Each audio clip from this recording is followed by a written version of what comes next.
지난 시간에 이어서 출애굽기 말씀을 증거하려고 합니다. 하나님께서 특별히 우리 교회 교우들 가운데 12명을 택하셔서 일하신 줄 믿으시기 바랍니다. 예수님의 제자 12명과 같은 그러한 열심을 가지고서 주를 섬기는 모두가 되길 다시 한번 주의 이름으로 축원합니다. 새벽이나 낮이나 저녁이나 주님 부르신다 하면은 주님 내가 여기 있습니다 하고 나아갈 수 있는 모두가 되기를 주의 이름으로 축원합니다. 아멘. 그렇습니다. 주님 부르시면 우리가 주님의 부르심에 달려 나갈 수 있는 그러한 믿음의 사람이 되어야 되겠습니다.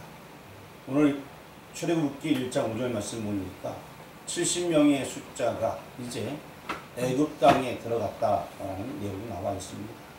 가나안 땅에 있던 그들이 이제 애굽 땅에 들어간 숫자가 몇 명이었다? 70명이었다.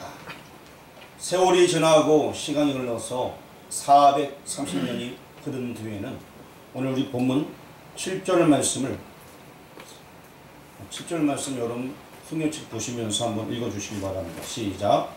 이스라엘 자손은 성육하고 부러운 번성하고 매우 강하여 온 땅에 가득하게 되었더라. 70명이 온 땅에 가득하게 되었더라 라는 그러한 축복을 누리고 있습니다. 온 땅에 가득하게 되는 굉장히 중요한 메시지입니다. 하나님께서 주신 메시지대로 그 백성들의 숫자가 늘어나게 됩니다. 하나님께서 일찍이 아브라함에게 창세기 15장 16절에 말씀을 주셨습니다. 그 말씀은 무엇이냐? 내 자손이 이렇게 많아질 거야 라고 말씀하시는 말씀입니다. 우리 창세기 15장 16절 말씀을 한번 찾아 읽어보도록 하겠습니다. 창세기 15장 16절 찾았으면 같이 한번 읽어보도록 하겠습니다. 내 자손은 4대 만에 이 땅으로 돌아오니 이는 아모리 족속의 죄악이 아직 가득 차지 아니함이니라 하시더니, 자, 이 얘기가 무슨 얘기냐? 아직 이제 이스라엘 백성들이 애굽 땅에 들어가기 전에 하나님께서 가나안 땅으로 아브라함을 불러주시, 이제 가나안 땅에 도착한 이 아브라함, 그에게 하나님께서 사명을 주시고 그에게 말씀해 주십니다. 야, 4대 만에 하면서 내 자손은 4대 만에 이 땅으로 돌아온다. 내 자손들이 다시 이 땅으로 돌아올 거야 라는 약속의 말씀을 주게 되었습니다. 그리고 이제 아까 우리가 얘기했던 본문 7절 말씀 보니까 우리 7절 말씀에 사람들이 매우 강하여 온 땅에 가득하게 되었다 라고 본문에서 말씀해 주고 있습니다. 숫자가 약 몇 명 정도 되었을까요? 출애굽할 때 대략 몇 명? 70명. 예? 70명이 들어가서 430명이 지났어요. 몇 명이 되었을까요? 조선왕조 500년 동안 몇 명이 늘어났을까요? 자, 여기 이 애굽에 내려갔던 70명 몇 명이 되었을까요? 430년 지나면서. 여러분은 숫자를 알고 있는데 지금 대답을 안 하는 것 같아요. 입에서 꿈틀꿈틀거려요. 출애굽기 2장에 보면 나와 있는데 우리 출애굽기 2장, 출애굽기 1장 잠시만요. 출애굽기 2장에 나와 있는데 요거는 제가 나중에 한 번 더 설명드릴게요. 출애굽기 2장이 아니라 12장. 출애굽기 12장 37절에 나와 있는데 지금 안 찾아봐도 됩니다. 나중에 한번 볼 거예요. 그래서 이제 몇 명이 되었는지는 여러분 다 알고 있는데 얘기를 안 하시는 것 같아요. 이따가 한번 성경을 통해 찾아보도록 하겠고요. 자, 어쨌든 이렇게 하나님께서 축복해 주셔서 엄청나게 많은 숫자의 사람이 되게 되었습니다. 그리고 이제 그런 가운데서 계속해서 바로는 이스라엘 백성들을 억압하게 됩니다. 우리 본문 16절 말씀을 같이 한번 읽어보도록 하겠습니다.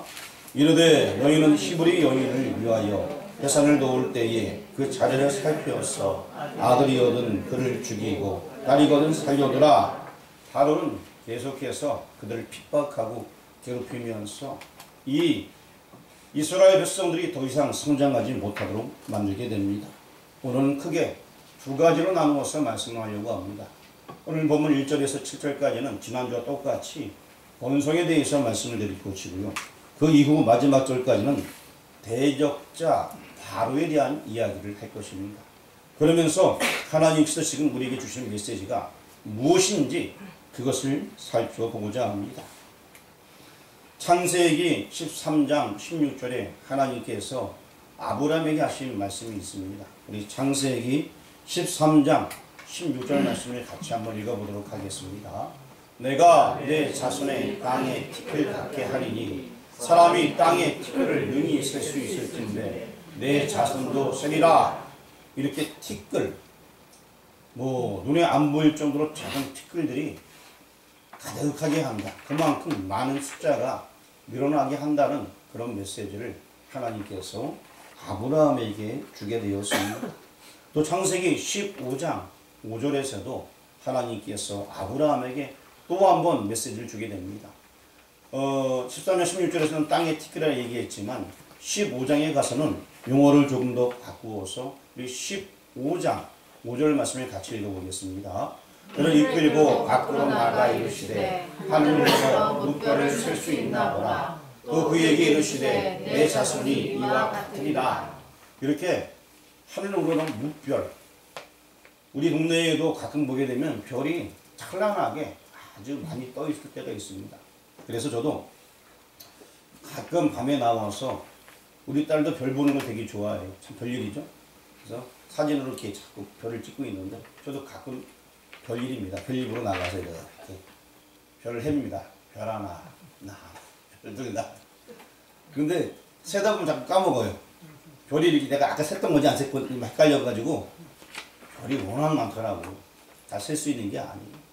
그렇게 많아지게 한다라는 하나님의 약속이 있었습니다. 그리고 또 이삭을 통하여서도 창세기 26장에서 말씀해 주고 있습니다. 창세기 26장 24절 말씀 같이 읽어보겠습니다. 나는 내 아버지 아브라함의 하나님이니 두려워하지 말라. 내 종 아브라함을 위하여 내가 너와 함께 있어 내게 복을 주어 내 자손이 번성하게 하리라 하신지라. 아브라함뿐만 아니라 이삭에게도 야, 나는 네 아버지 하나님이야. 아브라함이 하나님이야. 네 백성을 번성하게 할 거야 하면서 번성의 축복에 대해서 말씀을 해주고 있습니다. 그리고 이제 나중에 이스라엘이, 즉 야곱이 이스라엘 이름을 받게 되었습니다. 창세기 46장에 보게 되면 또 하나님께서 그에게 이제 축복을 해주고 있습니다. 46장 3절 말씀을 같이 읽어보도록 하겠습니다. 하나님이 이르시되 나는 하나님이라. 내 아버지 하나님이니 애굽으로 내려가기를 두려워하지 말라. 내가 거기서 너로 큰 민족을 이루게 하리라. 지금 70명이 들어갈 때 주신 말씀이에요. 이스라엘에게. 그래서 그가 70명을 데리고 결국 이제 이스라엘이 애굽 땅으로 들어가게 되었습니다. 이들이 받은 말씀들은 하나같이 번성한다. 내 자손이 하늘의 별처럼 땅의 티끌처럼 번성한다. 이런 메시지를 그들이 받게 되었습니다. 아까 우리가 찾으려고 했던 출애굽기 12장 말씀을 한번 찾아보도록 하겠습니다. 우리 같이 한번 출애굽기 12장 37절 읽어보겠습니다. 이스라엘 자손이 라암셋을 떠나서 숫곳에 이르니 여호와의 공양하는 장정이 60만 가량이요. 어린아이 빼고 장정이 몇 명이다? 60만. 지금은 이제 출애굽할 때 대강 인원이 몇 명이라고요? 60만 명. 애굽 땅에 들어갈 때 몇 명이었다? 70명. 잘 생각해 보시기 바랍니다. 자, 70명에서 자, 예를 들어서 70명에서 700명, 7,000명, 7만 명, 70만, 60만 명이라고 여기까지 합치면 70만 명 이상 되겠죠, 그렇죠? 10, 100, 1000, 만 배를 해서 만 배. 그렇죠?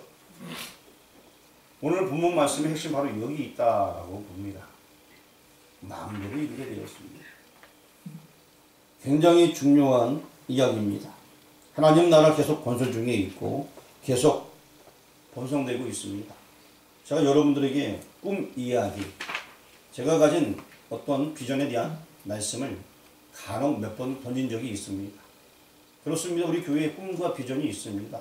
뭐 땅도 더 구입하고 교회도 지어야 되고 뭐 1차적으로 그렇게 하고 나중에 뭐 그 노인복지를 이용하여서 심센터를 만들고 선교센터를 또 해서 만들고 신학생들을 공부시키는 신학교를 만들고 많은 꿈들이 있습니다. 근데 여러분 지금 당장 해야 될 것은 따라가시기 바랍니다. 이곳을 채우라. 이곳을 채우라. 그게 먼저예요. 우리에게 꿈이 아무리 많이 있어도 소망이 많이 있어도 이곳을 못 채우면 의미가 없어요. 할 수도 없어요. 가장 중요한 것은 이곳을 채우는 것입니다. 이스라엘 백성들이 70명이 애굽 땅에 들어가서 좋은 땅을 얻어서 그들이 성장하였는데 10배, 100배, 1000배, 10,000배. 그러할 때 하나님께서 일하셨습니다. 무슨 얘기인지 아시겠어요? 우리의 꿈과 소망이 이루어지기 위해서는 먼저 이곳이 차야 됩니다. 이곳이 채워질 때에 하나님께서 일을 하시게 되는 것입니다. 우리가 인간의 힘으로 막 하려고 될 것이 아니라 먼저 우리가 할 일은 이것을 가득 채워야 되는 거예요. 제가 곰곰이 생각을 해봤어요. 그런데 여러분 꿈, 뭐 비전 다 있어야 하지만 가장 중요한 것은 제가 요새 새벽마다 기도하는데 자꾸 하나님께서 이곳을 채우라 이런 말씀을 계속 주시는 거예요. 이곳을 채우라, 이곳을 채우라. 그래서 이곳을 꽉 채워서 앉을 자리가 없어서 뭐 간이 의자 막 갖다 놓고 막 앉는 거예요. 그때가 오길 바랍니다. 그래서 목사님 도저히 예배 시간에 다 못 앉아요. 입으로 들어, 입으로 나누면 되는 거예요. 그래서 1, 2부 나누는데 다 뜯어서 참 힘들다. 예배드리기 힘들다. 한 3부. 여기 지금 우리가 뭐 의자가 40개인데 뭐 여러 가지 놓으면 50, 60명도 우리가 예전에 80명까지 예배를 된 적이 있는데 어쨌든 60, 70명 되니까 꼭 막 2부, 3부 막 갈 때 그러면 교인들이 뭐라고 얘기하겠어요? 목사님 이제 교회를 지어야죠. 제가 얘기하는 게 아니고 여러분들 입에서 막 나와야 되는 거예요. 그렇지 않겠습니까? 아무도 대답을 안 하시네. 너 혼자 꿈꾸고 너 혼자 해라 이거예요. 그래요 안 그래요? 이곳이 채워져야 돼 먼저. 채워질 때 하나님께서 일하시는 거예요. 이것도 못 채우는데 우리가 하나님의 역사가 우리의 꿈 비전들이 어떻게 이루어지겠습니까? 가장 올해 중요한 것은 이곳을 채우라. 이것이 하나님의 명령인 줄 아시기 바랍니다. 내가 12명의 제자가 되어서 이곳을 채우는 역할을 할 수 있는 그러한 믿음의 교들 되길 주의 이름으로 축원합니다. 이것은 굉장한 역사입니다. 지난번에 우리 민호기 목사님께서 오셔서 요새 청년 집회를 했어요. 제가 쭉 보면서 와, 이 집회는 정말 초대형 교회에서 해도 정말 아무도 아깝지 않은 그런 집회라는 생각이 들더라고요. 근데 그날따라 우리 교우들이 많이 아파갖고 평상시 숫자보다 많이 안 왔어요. 그러니까 제 마음 그때도 하나님께서 이곳을 채우라 라고 말씀하신 것 같더라고요. 이곳을 채우라. 그리고 민호기 목사님도 가시면서 강의 올 때는 여기 꽉 차거든. 그때 부르라고. 이곳을 채우라. 그래서 이 말씀이 연초부터 계속 마음에 들어오는 거예요. 이곳을 채우라. 원래 히브리서를 강의하려다가 출애굽기를 강의하면서 계속 여기 이 1장의 본성이라는 문구를 보면서 이곳을 채우라. 이것이 계속 마음속에 남아 있었습니다. 우리가 부름받은 하나님의 자녀가 되어지고 12제자가 되어졌어요. 먼저 이곳을 채우는 역할을 하는데 앞장서는 모두가 되길 주님의 이름으로 축원합니다. 70명에서 60만이 되기까지 얼마나 많은 세월이 있었습니까? 430년이 걸렸습니다. 근데 여러분 430년 걸리다가 한 얘기가 아니에요 지금. 그럼 우리 언제 꿈이 이루어질지 몰라. 하나님의 뜻이면은 거기에 4년이 될 수도 있는 것이고 몇 년이 될 수는 모르겠습니다만 하나님의 뜻이면 4개월이 될 수도 있는 거예요. 여러분 그것이 얼마나 걸릴지 모르겠지만 이것을 꽉 채우는 역사가 우리 위상교회에 있기를 주의 이름으로 축원합니다. 이왕이면 지금 우리 일부 예배드리는 이때 아직 2부 3부 안 드렸지만 일부 예배드리는 이 자리가 올해는 꽉 찼으면 좋겠습니다. 이곳을 채우고 하나님의 음성을 들으시길 바랍니다. 정말 그것이 너무나 중요합니다. 이곳을 채우는 그 역할을 할 때에도 대적자 바로는 계속 방해를 할 거예요. 그런 복음이 전해질 때 계속 사단들은 방해를 하게 됩니다. 넘어뜨립니다. 아프게 합니다. 힘들게 합니다. 다투게 만듭니다. 서로 당을 짓게 만듭니다. 사단의 역할이 그거예요. 우리 교회는 계속 부흥다지만 계속해서 사단들은 믿는 자들을 넘어뜨리려 합니다. 그때마다 여러분 사단이 우리를 넘어뜨리려 하는구나. 정신 차리고 깨워서 딛고 일어서야 될 것입니다. 지난주에 우리가 이 바로의 작전에 대해서 제가 말씀드렸습니다. 11절에 보니까 굉장히 박해하였고 힘든 노동을 주는 내용들이 나와 있습니다. 16절에 남자아이들은 죽여라 라는 말씀이 있었습니다. 그런데 뭐 잘 못했고 22절에는 무조건 강에 빠뜨려라 남자아이들. 그거 우리 다 공부했잖아요. 그렇죠? 지난주에 있었던 얘기. 바로의 공격이 그러합니다. 계속해서 믿는 자들을 어렵게 만들고 넘어뜨리려 합니다. 그리고 이제 이 쭉 역사적으로 바라볼 때에 계속해서 사단들은 믿는 자들을 계속해서 넘어뜨리려 하였습니다. 가인과 아벨 그들이 예배할 때 하나님께서는 예배를 방해하도록 똑같이 예배 드리던 자 중에 한 명이 일어나 다른 한 명을 치게 만들었어요. 예배를 안 드리던 자가 아니에요. 예배를 아예 안 드리던 자들은 아벨이 예배를 잘 드리든 안 드리든 관심이 없어요. 그렇죠? 같이 예배 드리던 자가 시세만 하는 마음이 생기는 거예요. 무슨 얘기인지 아시겠어요? 아예 신앙에 관심 없는 사람들은 우리가 예배를 잘 드리던 기도를 열심히 하던 새벽 예배를 잘하던 관심도 없어요. 한데 예배를 잘 드리는데 같이 예배를 드리는 자가 돌로 치는 거예요. 사단의 공격이 그러합니다. 얼마나 그 마음이 아픕니까? 그게 부모의 입장에서도 그렇고 이게 굉장히 마음이 아픈 사건입니다. 그런 일이 계속해서 교회 시대에 교회에 계속 있게 되는 것입니다. 또 이스마엘과 이삭 당연히 아브라함조차도 뭐 이스마엘이 첫 번째니까 이렇게 생각했던 사람이에요. 하지만 하나님께서는 내 씨에서 나는 자다 하면서 하나님께서 이삭을 택하게 하게 됩니다. 여러 가지 도전이 있었고 이스마엘이 어렸을 때 놀리기도 하였지만 하나님께서는 하나님의 방법대로 일을 하게 되는 것입니다. 계속해서 우리가 신앙생활을 열심히 하고 전도할 때에 우리에게 영적인 도전은 오게 되는 것입니다. 특별히 에서와 야곱도 마찬가지입니다. 자, 야곱과 누가 형이에요? 예? 다시요 물어볼게요. 야곱과 누가 형이에요? 나이가 몇 살 차이에요? 쌍둥이에요. 나이 차이가 없어요. 조금 먼저 살짝 나왔다고 이제 형이 되어버렸어요. 그리고 또 동생은 특별히 잘한 거 없어요. 속이는 자였어. 근데 하나님의 특별한 섭리로 그가 택함 받았습니다. 그렇습니다. 하나님의 방법은 특별한 방법으로 일하시는데 우리도 역시 야곱처럼 택함받은 하나님의 사람들이 되게 되었습니다. 이 사실 하나만으로는 감사해야 될 것입니다. 영적인 전투는 또 에서로부터 계속해서 동생을 죽이려고 하는 그런 일들이 계속 벌어지게 됩니다.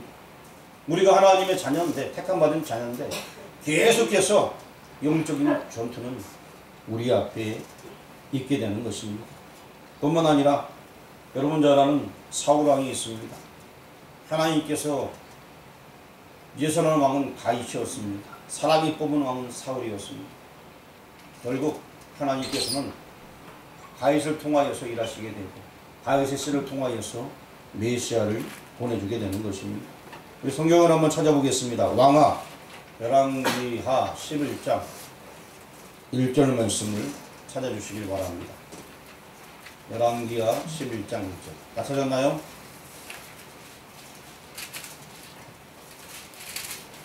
열왕기하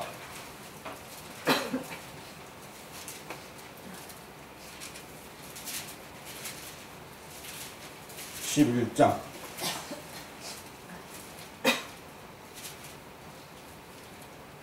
1절 찾았나요? 네. 저희는 같이 한번 낭독하도록 하겠습니다. 시작. 아하시아의 어머니 아달랴가 그의 아들이 죽은 것을 보고 일어나 왕의 자손을 모두 멸절하였으나. 자, 이런 사건도 있었어요. 자, 아하시아의 어머니 아달랴. 이게 무슨 얘기냐? 아하시아가 왕이었어. 그의 어머니가 이제 아달랴였는데, 여러분 그 이세벨 알죠? 이세벨의 딸이 이 아달랴였어. 그래서 이제 그 아합하고 이세벨 가운데 이 아달랴가 출생하게 되었고, 그리고 이제 여호사밧하고 이제 사돈 관계를 맺게 되고, 결국 이제 아하시아가 왕이고, 이제는 이 아달랴가 어머니가 되게 되었는데, 결국 아들이 왕인데 왕이 죽게 되자 자기 손자들을 다 죽입니다. 죽이고, 이 아달랴는 그 원래는 가만히 있어도 왕이 아니라 왕의 부인이란 말입니다. 아, 왕의 부인이 아니라 어떻게 되는 거죠, 도대체? 자, 원래 예, 왕의 어머니인데 자기 아들이 죽자 자기 손자까지 죽이고 자기가 왕이 되려고 하는 거예요. 손자까지 다. 근데 이 남유다, 원래 북이스라엘에서 이 시루이가 이제 남유다까지 흘러 들어오게 되었지만, 남유다는 예수님의 왕권이 이루어지는 그러한 맥락에서 다윗의 후손들이 이어지고 있거든요, 이렇게요. 그리고 그게 메시아까지 가야 되는데, 지금 왕의 씨를 다 죽이면 어떻게 됩니까? 메시아가 나온 통로를 방해하는 거예요. 그렇죠? 그 통로를 방해하는 역할을 지금 아달랴가 하고 있는 거예요. 그런데 한 명이 살아남게 됩니다. 그래서 요시아라는 왕이 살아남아서 또 요아스라는 왕이 살아남아서 그 씨를 또 이어나가게 됩니다. 요아스 왕 혼자 살아남아서 그 씨가 끊어질 것 같았지만 끊어지지 아니하고 계속 이어지는 그러한 역사가 있게 되었습니다. 그래서 결국 메시아의 족보가 이루어지게 되었어요. 자, 제가 이 얘기를 왜 하냐? 메시아의 족보, 이 왕의 족보를 끊으려고 하는 그 사단의 세력이 계속 있습니다. 결국 복음이 이 땅에 출현하지 못하도록 하기 위해서 사단의 역사가 엄청나게 심하게 있다는 것입니다. 오늘날도 마찬가지입니다. 이곳을 채우라! 이 일을 이루기 위해서 계속해서 사단의 방해가 있습니다. 복음이 전해지는 걸 막으려고 하는 사단의 방해가 분명히 있음을 기억하시길 바랍니다. 제가 이렇게 말하는데 이거는 아무것도 아니라 생각하지만, 교회가 한 명 한 명 늘어나고 부흥될 때는 분명히 사단의 역사가 있음을 기억하시길 바랍니다. 그들이 막 막으려고 합니다. 하지만 하나님께서는 위상교회를 통해서 일하십니다. 하나님께서는 옛적에 70명을 택하셔서 60만 명까지 만드셨고, 그들을 통하여서 일을 하기 시작했습니다. 이제 하나님께서는 위상교회를 통하여서 이 자리를 꽉 채울 때까지 함께 하십니다. 물론 그 사이에 계속 틈타는 악의 세력들이 있고, 계속해서 이 복음을 막으려는 세력들이 있습니다. 그러나 그러함에도 우리는 복음을 전해야 될 것입니다. 그리고 예수님 당시에 헤롯 왕은 2살 이하의 아기를 다 죽여라! 와, 이건 학살이 학살. 실제 있었던 역사의 이야기입니다. 왜? 복음을 방해하려. 이런 일들이 있었어요. 우리나라에도 마찬가지 일제시대 때 복음을 방해하는 세력들이 엄청나게 있었습니다. 지금 상세히 설명하기 어렵지만, 어쨌든 이런 그런 고통 속에서 복음의 역사가 성장하게 되어졌고, 지금까지 오게 되고, 기도한 자들이 많아지게 되었습니다. 그렇습니다. 이제 이 자리를 채울 때 하나님께서 우리와 함께 하십니다. 아멘. 물론 사단의 역사도 같이 있습니다. 하지만 우리는 그것을 뛰어넘고 혹여나 시험 당할 일이 생기면 하나님께 맡기고 그 시험을 이겨나갈 수 있는 그러한 교우들 되길 주님의 이름으로 축원합니다. 아멘. 하나님은 결론적으로 이스라엘 백성들을 번성케 하셨습니다. 하나님은 결론적으로 그 씨를 이어나가서 메시아가 이 땅에 오게끔 하여서 천하 만민이 복을 얻게끔 하셨습니다.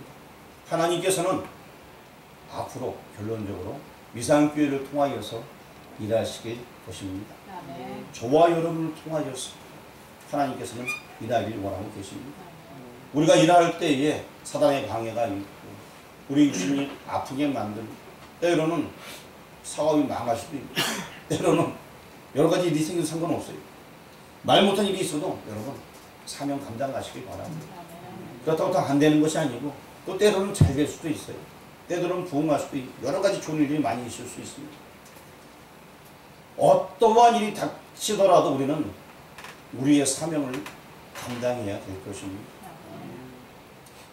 법만 사람이 많아지는 것이 아니라 정말 하나님의 일을 할 수 있는 영적인 믿음의 사람들이 이 자리에 늘어가길 원합니다. 교회에 그냥 재미있어서 위로받기 위해서 이런 옳은 심령들 물론 그것도 좋습니다만 다 변화받아서 하나님의 자녀가 되었지 더 나아가서 그들이 하나님의 큰 일을 이룰 수 있는 그런 교회가 되어지길 원합니다. 아멘. 우리가 비전이 있습니다. 꿈이 있습니다. 그런데 그 일을 이루기 위해서는 이 자리를 먼저 채워야 되는 것입니다. 이곳을 먼저 채워야 될 것입니다. 한번 따라 하시길 바랍니다. 이곳을 채우라. 이곳을 채우라. 이곳을 채우라. 이곳을 채우라. 이곳을 채우는 저와 여러분 되기를 주의 이름으로 축원합니다. 아멘. 기도드리겠습니다. 아버지 하나님 감사합니다.